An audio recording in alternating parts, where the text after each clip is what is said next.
All women are different, but they are all women. This video is androcentric from a men's point of view and is presented as opinion, commentary, and debate. Expressing opinions is not violence.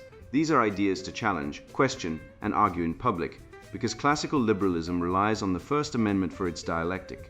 If you are a feminist, then consider this.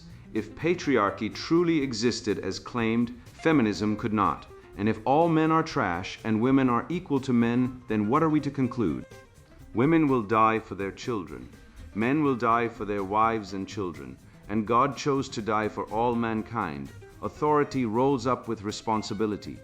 If this framing of facts offends you, click off to a cute cat video. Proceeding further will expose you to gamma bias and criticism directed at ideas, claims, institutions, not at any individual's virtue or dignity. Our method follows the 7 liberal arts, the trivium, grammar, logic, rhetoric, and the quadrivium, arithmetic, geometry, music, and astronomy. And the transcendentals, the good, true, and beautiful. If this framework is not for you, feel free to exit now. It's no disgrace. Women are wonderful. God bless America. Men are great. Feminismus delendus est. Supplication is sabotage. How to build respect, reclaim your masculinity, and reject the feminist narrative. Written by Conrad Riker. Available now. Links in description. Supplication is sabotage. A field guide for men who still notice reality. The Colgate kleptocracy. Exposing the satanic inversion of effective colonialism. How solipsistic feminists ride male-built rails, hoard their probiotics, and rebrand their antisocial narcissism as a heroic blow against Western civilization. I want you to imagine for a moment the sheer, staggering weight of intellectual bankruptcy required to equate a request for a dab of toothpaste with the conquest of nations. Picture a woman, let us call her a doctor of grievance studies, sitting on a commuter train. A man guilty of nothing more than the desire for fresh breath before the workday. Asks to squeeze a pea-sized amount of paste from her tube. He does not seize it. He does not demand it, he asks. And in that instant, according to the sacred texts of the modern academy, he becomes a colonizer. This is the intellectual nadir of the left. A world where effective colonialism is the diagnosis for a stranger saying, "Excuse me, it is semantic inflation so grotesque it would make a medieval sophist blush." These ideologues take the gravest words in the human lexicon, imperialism, extraction, violence, and graft them onto minor social frictions to elevate their own narcissism to the status of martyrdom. They have taken the Latin cholerae, to cultivate or settle, and dragged it through the mud of their neuroses until it means a man looked at my stuff. Let us apply the trivium, as is our duty, and pin down the grammar. Extraction requires the unauthorized taking of another's property. Asking is a dialectic inquiry. It is an invitation to a transaction that preserves the agency of the owner. The major premise of the feminist argument collapses immediately. Asking is not taking. But the ideologue cannot allow this distinction, because her entire power structure relies on gamma bias, the amplification of female discomfort into a moral emergency, and the erasure of male reality. She frames the man's question as an act of theft to secure unearned moral status. She projects her own animus onto him, transforming a benign commuter into a demonic agent of the patriarchy, simply because he had the audacity to speak. This is solipsism masquerading as epistemology. She assumes his momentary surprise at her rudeness is a curdling into resentment because in her world, her feelings are the absolute measure of objective reality. She cannot comprehend that he was merely caught off guard by a stunning lack of basic human decency. Consider the stage for this absurd drama. The 6:17 a.m. commuter train. Who built it? Who mined the steel for the rails? Who laid the tracks? Who died in the tunnels, so this woman could sit in air-conditioned comfort, hoarding her probiotics and drafting hysterical manifestos against the men who maintain the engine. She rides upon the fruits of male labor, male genius, and male sacrifice, the literal institutional husband, and has the audacity to call us the colonizers. She is a passenger on a vehicle powered by the surplus labor of millions of invisible men, funded by a tax base to which men contribute net positive value, while statistically extracting more than she will ever pay in. She is a parasite who has convinced herself she is the host. Over the course of this dismantling, we will anatomize this dental kleptocracy, expose the semantic word games used to demonize masculine virtue, and reveal the true architecture of parasitism that allows these professional victims to ride the rails of our civilization while crying oppression from the window. Bunkum article by a feminist, PhD. He asked for my toothpaste and I finally understood effective colonialism. The revolution lives in the smallest expropriations. By Dr. Winona, feminist Marxist, PhD. I was on the 6:17 a.m. commuter rail when he asked. Middle-aged khakis, the kind of man who considers himself reasonable. "Excuse me," he said, gesturing toward the travel toothpaste peeking from my bag. "Could I squeeze a little?" Coffee breath. He laughed. He expected me to laugh too. I didn't. What happened next? What I chose to understand about that moment is something I need you to sit with before you react. Because your reaction, should you have one that questions my experience, is itself part of the machinery I'm about to describe. The enclosure of women's emotional commons. A man, uninvited, asserted access to a woman's personal resources, a woman he had never met, whose name he did not know, whose story he had not earned. He did not ask his male seatmate. He did not go without. He identified the nearest female body and presumed availability. The travel toothpaste was simply the material manifestation. What he was really asking for, what men are always asking for, is access. Access to our supplies, our space, our soothing, our smiles, our endless, exhausting willingness. I call this effective colonialism, and until we name it, we cannot dismantle it. Effective colonialism describes the patriarchal practice of claiming sovereignty over women's emotional and psychological landscapes, extracting our capacity for warmth, validation, care, and accommodation as if these were unclaimed resources awaiting male discovery and exploitation.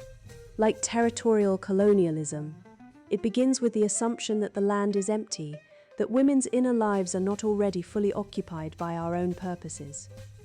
Like economic colonialism, it extracts value and returns nothing but the illusion of civilization, in this case, the myth that women owe niceness to the very system that depletes us.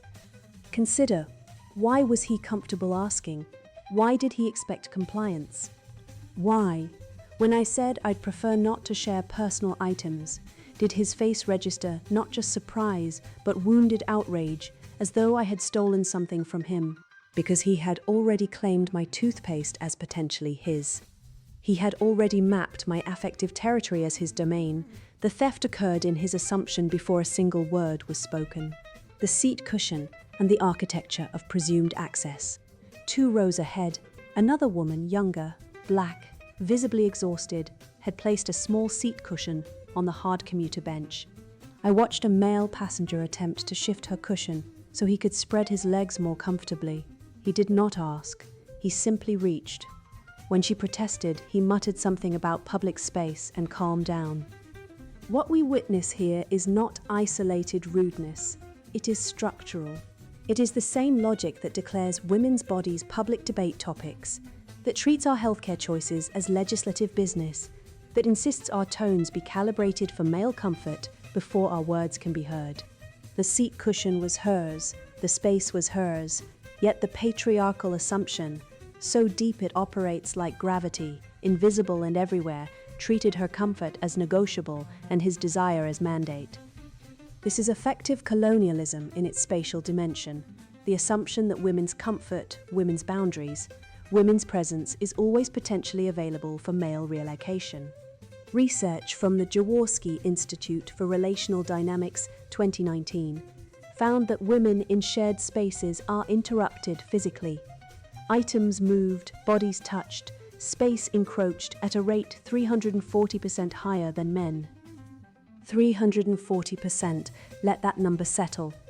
Let it rewrite your understanding of neutral public space. The probiotic capsule as biopolitical resistance. Every morning I take a probiotic capsule. It is a small act of self-maintenance, a private transaction between me and my body's ecosystem. or it should be.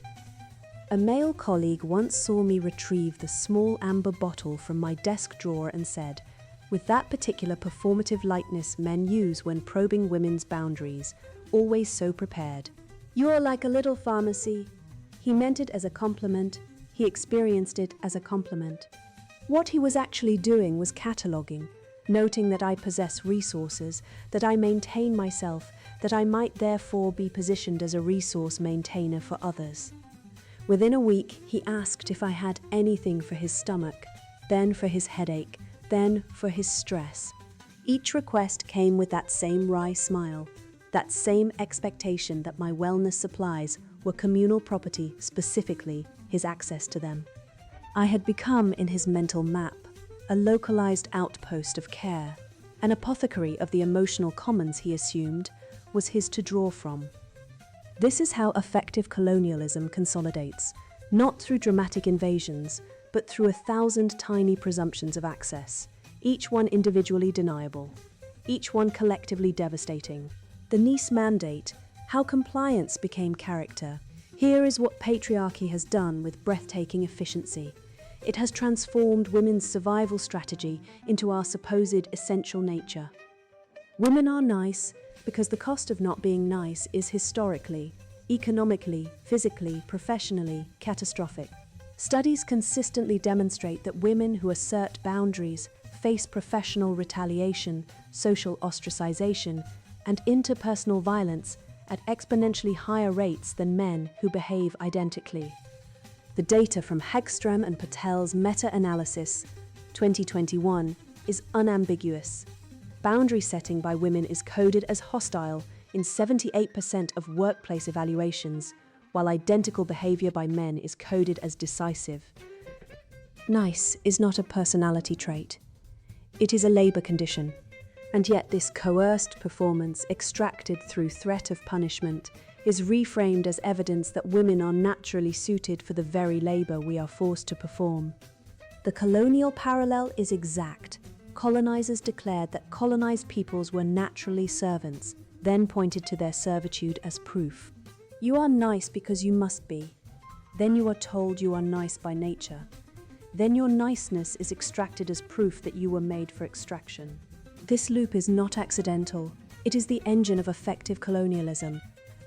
Emotional availability is not a public utility. The contemporary crisis of male loneliness, which is real, which is serious, which I acknowledge has been weaponized with extraordinary cynicism to demand more extraction from women rather than structural change from men. The argument, repeated across podcasts and op-eds and therapy speak TikToks, goes something like, women are the emotional regulators of society. When women withdraw warmth, men suffer, therefore women must restore warmth. Do you see what happened there? Women's exhaustion, born from centuries of uncompensated emotional labor, is reframed as the cause of male suffering rather than a consequence of male extraction. The colonizer points to the famine caused by colonial theft and declares, "You must feed us more. You are withholding." No, we are depleted. There is a difference, and that difference matters. And if you cannot hold that difference in your mind, you are not ready for this conversation. Men's emotional needs are real. Men's emotional illiteracy, cultivated by the same patriarchal system that extracts women's emotional labor, is a genuine tragedy, but the solution is not to deepen the mind. The solution is to close the mind and help men build their own emotional infrastructure. Women are not emotional quarries. We are not to be strip-mined for warmth and then blamed for the collapse. What I said on the train, I said no, not with anger, though I would have been justified. Not with an explanation, though I had one. I simply said no, I don't share personal items. His face did the thing that faces do when a colonial assumption is refused. Shock, then confusion, then the search for an alternative framework. He could not compute a woman refusing a reasonable-sounding request from a nice-seeming man. The math didn't work. In his world, that equation always solved to yes. He stared at me for the rest of the journey. I could feel his confusion curdling into resentment.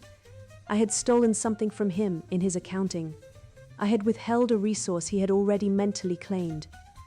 I felt no guilt. I felt the specific relief that comes from refusing an extraction you didn't consent to. And then I thought, how many millions of women on how many millions of mornings have surrendered their toothpaste, their cushion, their capsule, their smile, their patience, their selves, not because they wanted to, but because the cost of refusal was too high. That cost is not natural. It is constructed, it is maintained, it can be dismantled. The discipline of refusal. I am asking you, I'm instructing you, if you are a woman, to practice the discipline of refusal, not rudeness, not cruelty. Refusal. Refuse to share what you did not offer. Refuse to explain what you should not have to explain. Refuse to smile when you do not wish to smile. Refuse to soothe the discomfort your boundary causes in others.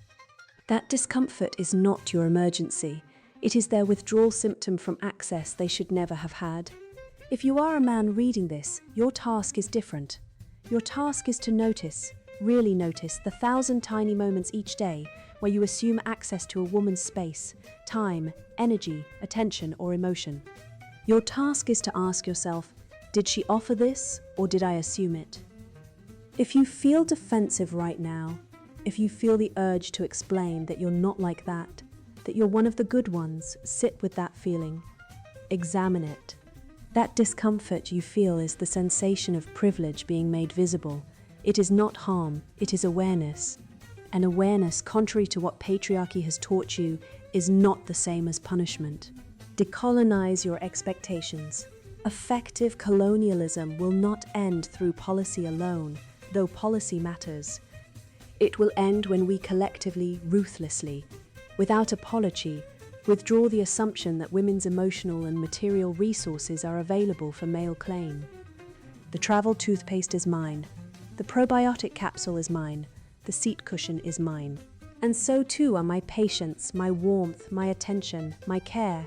They are mine to give only where I choose, only to those who have earned the giving, only when giving does not deplete me. If this makes me not nice, then perhaps nicence was never the virtue you claimed it was. Perhaps it was always just the word you used to describe a woman who had not yet refused you. Decolonize your expectations. She owes you nothing. You owe her everything, starting with the recognition that she was never yours to ask.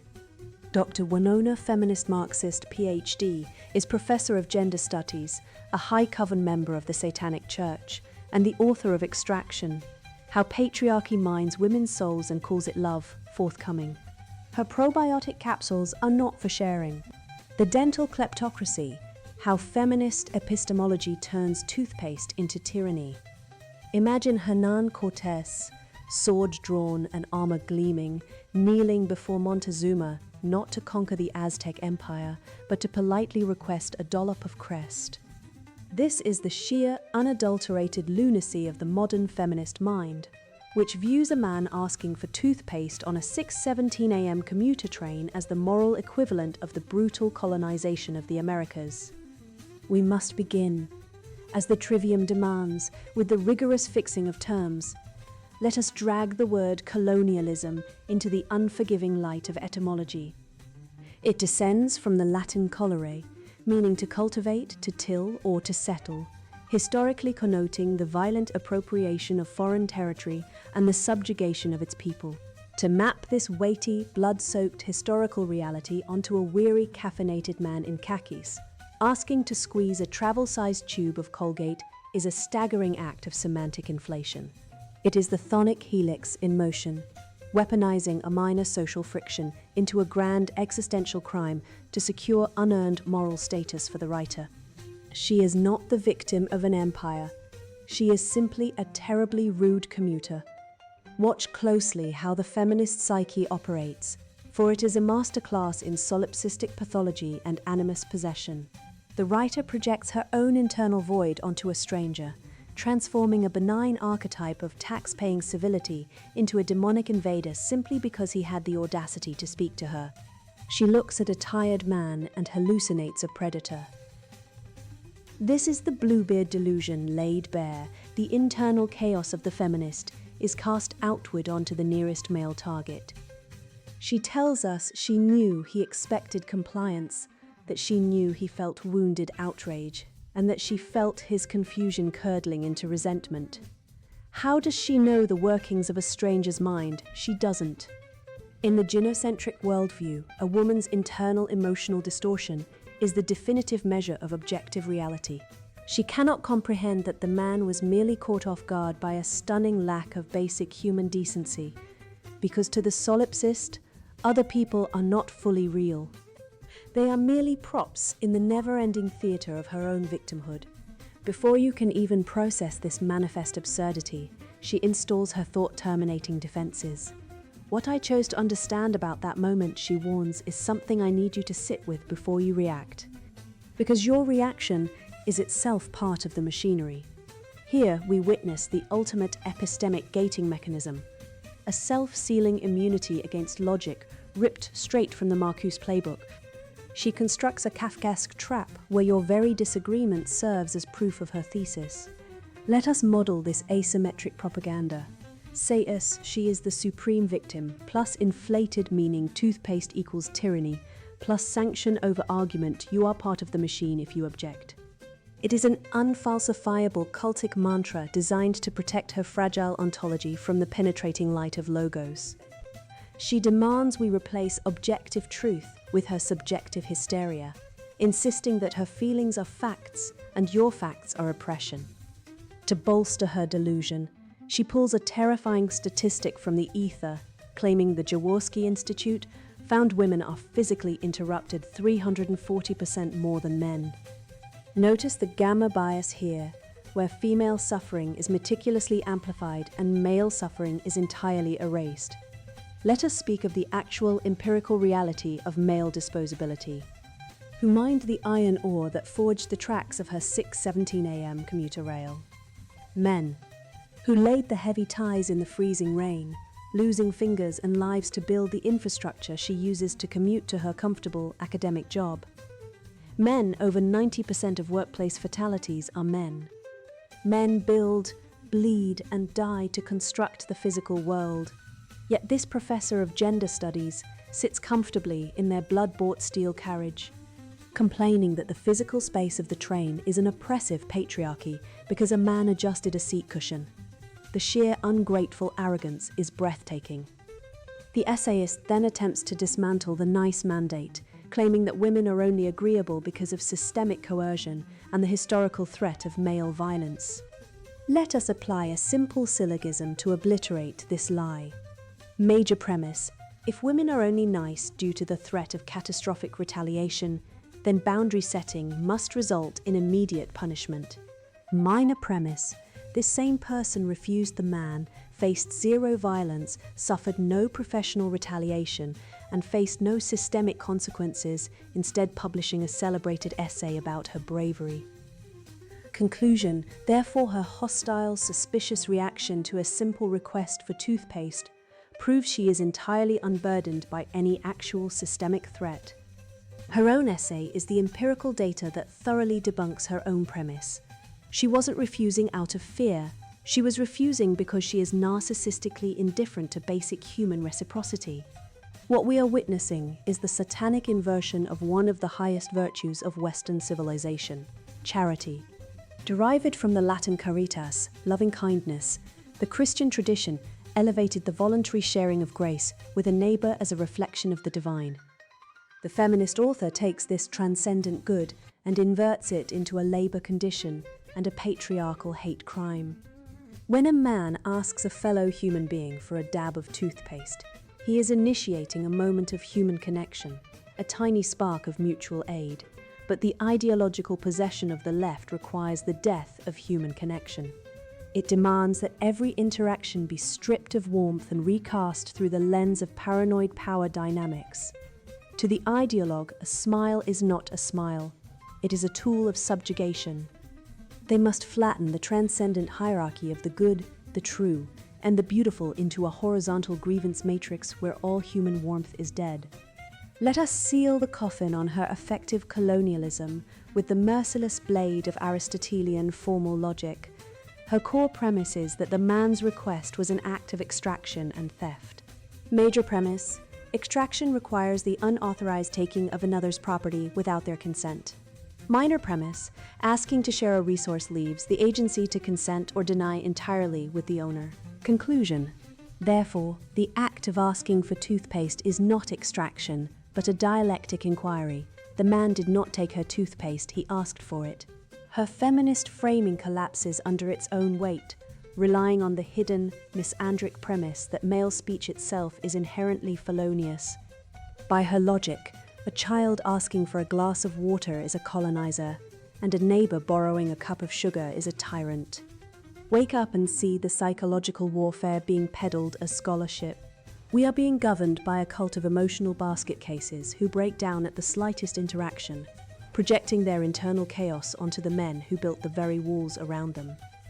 They demand the right to be as callous, suspicious, and paranoid as they wish, cloaking their narcissism in the academic language of civil rights.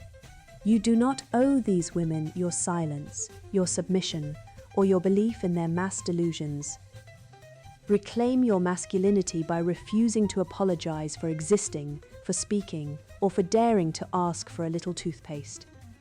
Stand firm in the logos, reject the feminine imperative to grovel, and recognize that a civilization that vilifies basic neighborly cooperation in the name of fighting colonialism is a civilization that has chosen its own suicide. Refuse to be the lifeblood of a system that hates you. I observe this academic transmute a mundane request for dental hygiene into an imperial manifesto of oppression, and I am struck by a visceral disgust at the grotesque asymmetry of her delusion. She shrieks in existential terror over the microscopic feeling of a minor social friction, entirely oblivious to the literal oceans of male blood required to forge the steel skeleton of the transit infrastructure chauffeuring her to work. Before we apply the trivium to dismantle her linguistic sorcery, we must first drag her solipsistic nightmare into the unforgiving light of objective reality to contextualize the true scale of her fraud. The architecture of parasitism, riding the rails of male achievement while crying oppression. Consider the sheer staggering weight of the empirical data concerning male suffering in the modern world. 80% of all suicides are men, 93% of workplace fatalities are men, and 97% of combat deaths are men.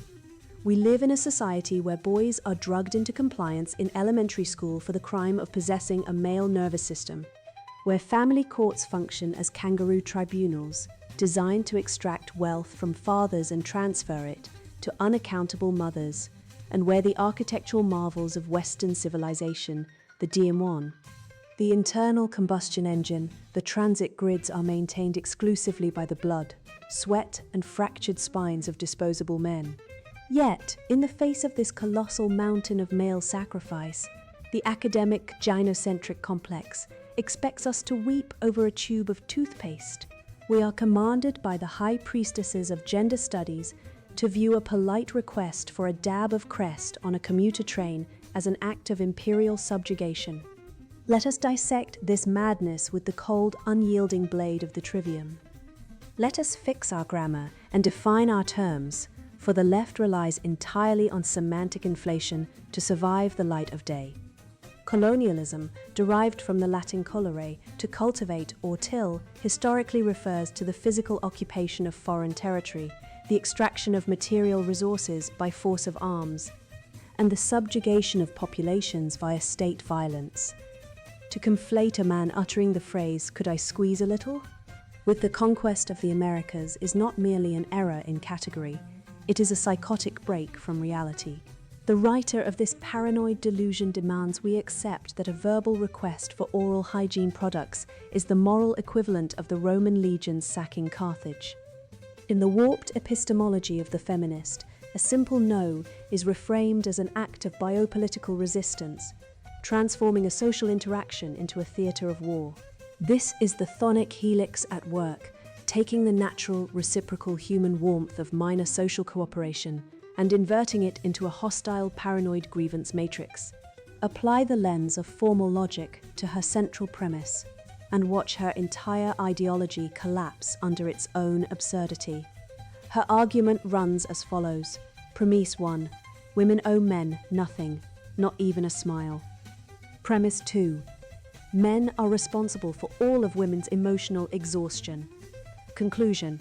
Therefore, men must stop asking women for things and build their own emotional infrastructure. This is a naked contradiction, a violation of the most basic laws of non-contradiction. You cannot simultaneously reject the social contract of mutual obligation while dictating terms to the very people you have just excluded from your orbit. She demands the perks of the patriarchy, the commuter rail, the university pension, the probiotic capsules synthesized by male biochemists. The rule of law enforced by male police officers while unilaterally abrogating the microscopic social duties that make a civilization function. Let us speak of the real colonialism. It is not the imaginary effective kind. It is fiscal, structural, and genocentric. The empirical data demonstrates that men constitute the entirety of the net lifetime taxpayer base. Men earn the surplus, and the state, in an unholy matrimony with feminism, redistributes it to fund the very universities that employ parasites to write papers about the evils of male toothpaste requests. The true extraction is not a woman giving a neighbor a stick of deodorant. The true extraction is the state garnishing a working man's wages to subsidize the degree of a gender studies professor who openly hates him. She rides the literal rails of male achievement, sitting in a carriage engineered by men, powered by electricity routed through a grid maintained by men, patrolled by men, and she has the breathtaking, narcissistic audacity to call herself the victim of the architect. Notice her hysteria over the probiotic capsule and the seat cushion. When her male colleague asks for an aspirin, she does not see a fellow human in minor distress. She sees a localized outpost of care being strip-mined. This is the total atomization of society prescribed by toxic leftism. In a healthy civilization governed by the traditions of Western canon, subsidiarity, civil society associations, apprenticeship, and community, neighbors help neighbors. A polite request for stomach medicine is the social glue that binds the citizenry. By framing basic human cooperation as a predatory assault on her inner life, she inadvertently reveals the ultimate goal of feminism: to sever every organic bond between men and women, leaving the citizen isolated, walled off, hyper-individualized, and completely dependent on the corporate state for survival. She calls it liberation. History calls it a toxic, antisocial narcissism masquerading as academic theory. We must diagnose her reaction to the man moving the seat cushion for what it truly is: a clinical manifestation of ontological fragility. Her identity is constructed entirely out of victimhood, rendering her psyche as brittle as spun glass. A spatial adjustment by a stranger registers to her as an apocalyptic event requiring a global ideological revolution. This is the four horsemen of the gynocentric apocalypse riding at full gallop: the empathy gap, gamma bias, male disposability, and responsibility without authority. She demands that society care about her minor irritation, amplifying her suffering to the level of structural violence, while completely ignoring the reality that the man sitting next to her is statistically far more likely to die early, be incarcerated, or be financially ruined in a divorce court. Her ego is so inflated by the Marxist theory of standpoint epistemology that a man adjusting his legs is interpreted as a microaggression requiring macro-state intervention.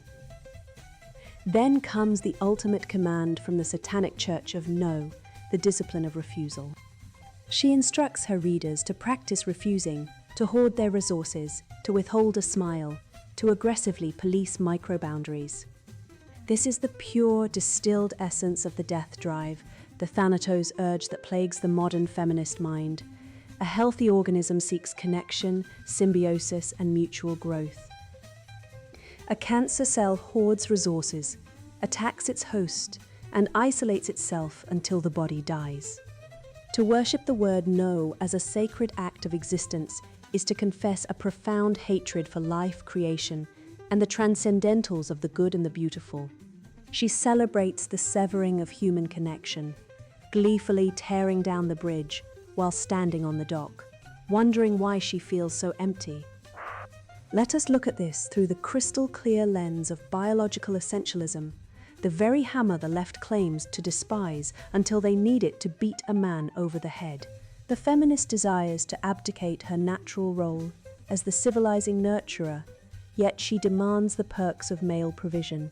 She wants the protector's shield but refuses to offer the healer's salve. When the man on the train asks for toothpaste, he is not conducting a patriarchal raid. He is testing the waters of human reciprocity. He offers a friendly laugh, seeking a minor social bond to ease the brutal utility of his daily commute. She responds with the cold, calculating viciousness of a border guard rejecting a refugee, proving once again that the modern feminist is not oppressed. She is simply miserable, and misery demands company. We are told to believe that men are emotionally illiterate. Yet when a man reaches out for a tiny moment of shared humanity on a 6:17 a.m. train, he is cast as a demon. The feminist left tells men to build their own emotional infrastructure. But the moment men form their own civil associations, their own fraternal orders, their own golf clubs, or their own digital spaces, the feminist state sends its HR commissars and cancel mobs to burn them to the ground. The feminist does not want men to heal. She wants men to suffer in silence, broken and alone, while she hoards her probiotics and writes paranoid manifestos about how oppressed she is by their very existence. The irreducible axis of her propaganda relies entirely on gamma bias. Status: she is the eternal victim, the moral patient, while the man is the default oppressor, the moral agent. Feeling: her mild annoyance is a catastrophe. Meaning: a man asking for toothpaste is a micro-war. Duty: men must adjust their existence to soothe her fragile ego. Power: he is framed as the powerful invader, despite being a tired commuter on his way to a job that likely taxes him to fund her university department. Sanction: if he protests, he is a monster. Immunity: if you point out her insanity, it proves you are part of the patriarchal conspiracy. It is a closed-loop, autoregressive system of paranoid delusion designed to avoid responsibility at all costs. We, the rational men of the West, reject this counterfeit reality. We see the boy who named the emperor's nakedness, and we recognize that the feminist narrative is entirely naked, built on a foundation of solipsistic lies and parasitic extraction. We do not require her toothpaste. We do not require her emotional validation. We definitely do not require her ideological permission to exist, build and conquer the natural world. The infrastructure of the West belongs to the men who built it, and it is time we reclaim our masculinity, assert our authority, and leave these agents of the chthonic helix to rot in the sterile, toothpaste-hoarding void they have chosen for themselves. You want to know what real extraction looks like? Walk into any family court in the Western world on a Tuesday morning. Watch a man who laid the steel for the very rails our feminist author rides to work. A man who paid taxes into a system that funds her gender studies department. Watch him lose his house, his children, and half his pension in a 20-minute hearing because his wife felt unfulfilled. 80% of custody cases award primary placement to the mother. 70% of divorces are initiated by women. The same culture that tells this woman a toothpaste request is colonialism will cheer as a father is frog-marched out of his own home by police for the crime of wanting to read his daughter a bedtime story. That is extraction. That is dispossession. Not some khaki-wearing commuter asking for a dab of crest. And while we are cataloguing grievances, let us examine the actual body count. Men account for 3/4 of all suicides in the United States, over 30,000 dead men every year, many of them fathers destroyed by a system that extracts their labor, confiscates their children, and then tells them they are the oppressors. Men die on average 5 to 7 years earlier than women. Men constitute 93% of workplace fatalities. Men built the commuter train, mined the steel for its tracks, engineered the internal combustion engine that powers it, and formulated the chemical compounds in the toothpaste our writer so heroically hoards. But she is the victim because a man asked to use some.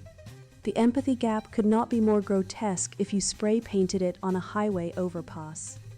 Here is the syllogism the phonic helix cannot survive. Major premise: any ideology that must redefine a neighborly request as colonialism to sustain its grievance narrative is confessing its own explanatory bankruptcy. Minor premise: feminist theory has redefined compliments as harassment, dating as transactional rape, shared space as invasion, and now toothpaste as imperialism. Conclusion: feminist theory has no remaining contact with reality and exists solely as a resentment engine designed to justify female supremacy while masking it as liberation. The logic seals itself like a Thomistic proof. No escaping it. I have walked you through the grammar of their corruption, how they invert colonialism from a word meaning the subjugation of nations into a weapon against a man with coffee breath. I have given you the logic. Their premises collapse under the slightest scrutiny because they were never built to hold truth, only to hold power. I have given you the rhetoric, the absurd image of a tenured professor guarding her probiotics like Gollum clutching his ring while the men who built her university rot in silence. You now possess the immunological response to every variation of this scam. When a feminist tells you that boundaries are resistance, you will hear, "I am terrified of human connection and demand you validate my pathology." When she tells you niceness is coercion, you will hear, "I have never once been punished for my callousness, and my entire thesis is self-refuting." When she tells you she owes you nothing, you will smile because she is correct, and more correct than she knows. She owes you nothing, and you owe her nothing, not your labor, not your silence, not your sympathy, not your civilization. You are free. You have seen the machinery behind the curtain, the gears of status and sanction and immunity grinding away to keep you guilty and compliant. Refuse the guilt. Men built the Western world, the cathedrals, the universities, the legal codes, the scientific method, the very concept of due process that these ideologues abuse to destroy you. Reclaim your birthright. Build your own spaces, your own associations, your own mastery ladders. Practice the real discipline, not the hoarding of toothpaste, but the resurrection of logos in a world drunk on hysteria. You owe it to yourself, you owe it to your sons, and you owe it to the 1500-year tradition of men who refuse to let the darkness win. Go forth and speak the truth. It is the one weapon they cannot simulate, cannot colonize, cannot steal. And now the sponsored book, Introduction. Supplication is Sabotage, How to Build Respect, Reclaim Your Masculinity, and Reject the Feminist Narrative. You're holding a grenade. Pull the pin, and it'll blow up every lie you've been fed about what it means to be a man. My name's Conrad Riker. I spent decades bending over backward to please women, playing by feminist rules that rigged the game against me. I watched friends get financially castrated in divorce courts. I saw men like you, hardworking, loyal, decent, crushed under the weight of supplication, labeled toxic for wanting basic respect. Then I stopped simping. I studied biology, law, history, and the cold truths feminists don't want you to know. This book is the result. If you've ever felt like a walking ATM for a woman who treats your kindness as weakness, you're not crazy. You're trapped in a system designed to strip men of power. Evolutionary biology proves women are wired to seek dominance, not equality. Courts punish masculinity while rewarding female hypergamy. Nice guy Ned gets cheated on. Chad, who lifts and leads, gets worshipped. Data doesn't care about feelings. 80% of divorces are filed by women. Alimony laws drain men's wallets, and toxic masculinity is a scam to shame you into submission. This isn't theory. I've been there. I've paid the simp tax, dodged false accusations, and rebuilt myself from a beta doormat to a man who commands respect. The chapters ahead expose the playbook. Why marriage is legal slavery, the modern plantation. How to pass women's manipulative shit tests, and why lifting weights matters more than therapy. You'll learn to protect your assets, master emotional control, and reject the narrative that men are obsolete. This book isn't for everyone. If you're content being a politically correct lapdog, scrolling TikTok in your wife's boyfriend's basement, put it down now, go knit a sweater. But if you're ready to lead, to turn equality fantasies into dominance reality, This is your manual. Weak men built nothing. Strong men built civilizations. Your choice. Keep simping or become the alpha who owns his life. The red pill isn't bitter, it's freedom. Swallow it. Supplication is Sabotage. How to build respect, reclaim your masculinity, and reject the feminist narrative, written by Conrad Riker. Buy now, links in description.